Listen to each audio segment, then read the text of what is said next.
বৈঠকে চিরকালই আমরা আসি। বিরোধীরা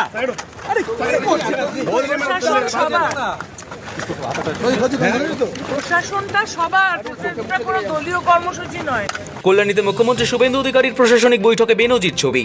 বৈঠকে যোগ দিলেন বারাসাতের তৃণমূল সাংসদ কাকলি ঘোষ দস্তিদার। গত রবিবারই বারাসাত জেলা সভাপতির পদ ছাড়েন তিনি। শুধু তাই নয়, মুখ্য সচেতক বা চিফ হুইপের পদ যেতেই সমাজ মাধ্যমে কার্যত বোমা ফাটান। তাকে ঘিরে শুরু হয়েছে দলবদলের চর্চাও।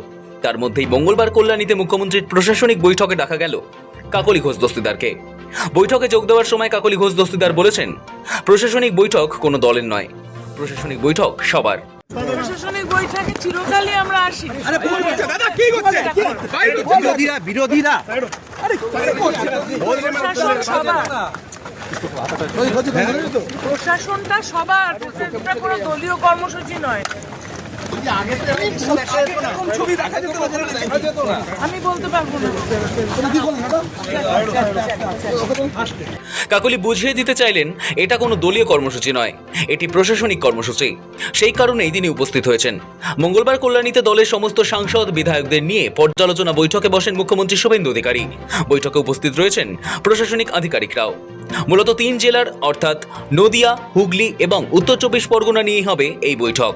আর সেই বৈঠকে আমন্ত্রণ জানানো হয় বিরোধী দলের সাংসদ বিধায়কদের। রাজ্যে পালাবদলের পরেই মুখ্যমন্ত্রী শুভেন্দু অধিকারী সিদ্ধান্ত নেন, এবার থেকে সমস্ত প্রশাসনিক বৈঠকে ডাকা হবে বিরোধী দলের সাংসদ বিধায়কদের। তৎকালীন মুখ্যমন্ত্রী মমতা বন্দ্যোপাধ্যায়ের বয়কটের রাজনীতির উল্টো পথে হেঁটেই এই সিদ্ধান্ত নেন তিনি। সেই মতো কল্যাণীর বৈঠকে তৃণমূল সাংসদ এবং বিধায়কদেরও ডাকা হয় বলে খবর।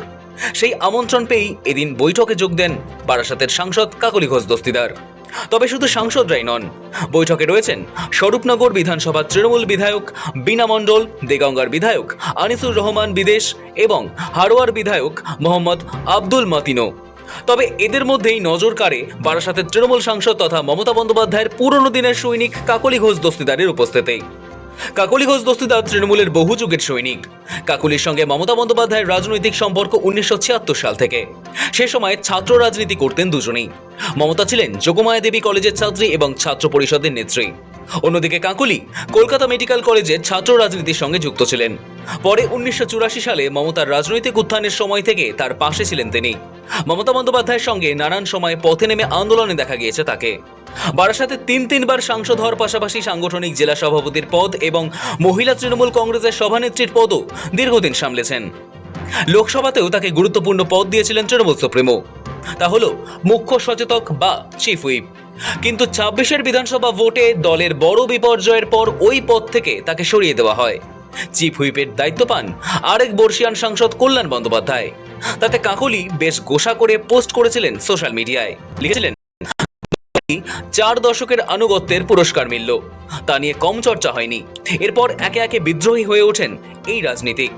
কখনো সুব্রত বক্সিকে চিঠি লিখে ভোট কুশলী সংস্থা আইপ্যাক নিয়ে নাম না করে মন্তব্য করেন, কখনো মমতা বন্দ্যোপাধ্যায়কেও সরাসরি কটাক্ষ করে বসেন। এ নিয়ে দলের অন্দরেই শুরু হয় চর্চা। সরকার বাড়ালে ওঠে সন্দেহ। যদিও এ নিয়ে কোনো মন্তব্য করেন, মুখে কুলুপ এঁটেছেন সাংসদ। কিন্তু রাজনৈতিক মহলের একাংশ কল্যাণীর বৈঠক হোক বা নিরাপত্তা বাড়ানো, 2-4 করে ব্যস্ত।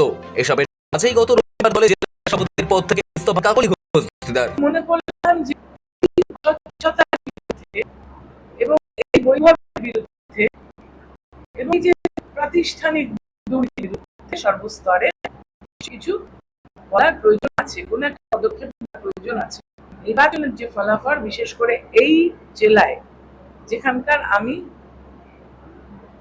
সাংগঠনিক সভাপতি, আমাকে কিন্তু তার দায়ভার নিয়ে নৈতিক অধিকার আমার আছে যে এটা স্বীকার করে নেওয়া যে নিশ্চয়ই আমারও কোনো ভুল ভ্রান্তি আছে দল পরিচালনা, যার জন্য এই রেজাল্ট হয়েছে।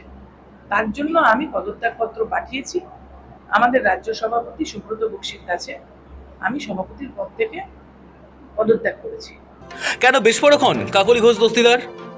বিষয়টি কি সত্যি এই একটি পদ থেকে অপসারণ সংক্রান্ত, নাকি বিষয়টি আরো অনেক গভীরে? প্রসঙ্গত, বিগত কয়েক বছর ধরেই বারাসাতে গুঞ্জন চলছিল কাকলি ঘোষ দস্তিদারের পুত্রকে বারাসাত বিধানসভা কেন্দ্রের প্রার্থীপদ দেওয়া হবে। বৈদ্যনাথ ঘোষ দস্তিদার বারাসাত বিধানসভার প্রার্থী না করে বারাসাত বিধানসভায় তৃণমূলের প্রার্থী হন সব্যসাচী দত্ত। গুঞ্জন, শেষ রাউন্ড ফল প্রকাশের আগেই তাকে আর বারাসাতে দেখা যায়নি। শ্রমিক ভট্টাচার্যের একটি বিবৃতি থেকে ইঙ্গিত মিলেছে আবার তিনি বিজেপিতে যোগদানের জন্য যোগাযোগ করছেন।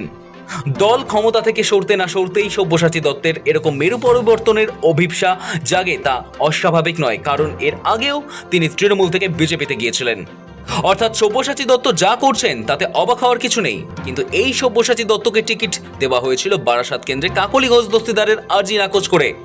4 বারের সাংসদ দৃঢ় বিশ্বাসী ছিলেন তার পুত্র প্রার্থী পদের জন্য ছাড়পত্র পাবেন।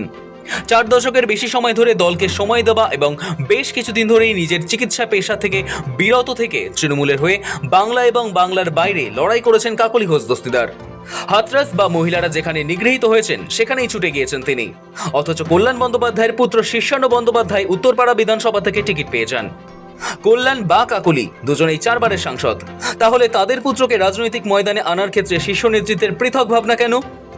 এক যাত্রায় পৃথক ফল কেন? স্বাভাবিকভাবেই চর্চা চলছেই। এসবের মাঝেই রাজনীতির অলিন্দে কান পাতলেই শোনা যাচ্ছে খুব শীঘ্রই হয়তো তৃণমূল ছাড়তে পারেন তিনি। এই জল্পনার মধ্যেই মুখ্যমন্ত্রীর ডাকা বৈঠকে কাকলি যোগ অন্য মাত্রা পেয়েছে। কেন্দ্রীয় বাহিনীর ওয়াই ক্যাটাগরি নিরাপত্তা নিয়েই বৈঠকে হাজির হন কাকলি। প্রশ্ন করা হলে তিনি বলেন, প্রশাসনটা সবার, এটা কোনো দলীয় কর্মসূচি নয়। তবে এই ছবি কার্যত বেনজির। দীপ সেন ও সায়ন মোদকের রিপোর্ট, সময় কলকাতা।